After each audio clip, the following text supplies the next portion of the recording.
બેટા તારી ઉંમર થઈ છોકરી જોવાનું ચાલુ કરીએ.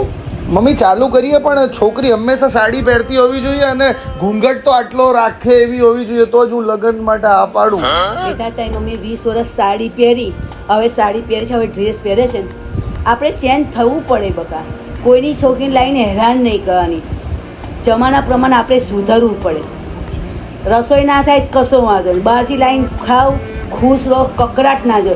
આવી મેન્ટાલિટી રાખીએ ને મગજ સુધારવું પડે તો કોઈ છોકરી આપણા ઘરમાં ટકે, નહીં કે કોઈ હા ના પાડે. તારું મગજ સુધાર બકા, તારા વિચારો સારા વિચારો લાવ. આપણે તો હાવ દેશી નહીં રહો, થોડુંક જમાના પ્રમાણે આપણે સુધરીએ ને આપણે ખુશ, આવનારી ખુશ, ઘરમાં આનંદ થાય. પછી રોજ રાસ રમાય, ઝઘડા થાય પછી. તારી વાત તો સાચી છે. કઈ વાંધો નહીં, તમને ગમે એવી છોકરી ગોતવાનું ચાલુ કરી દો.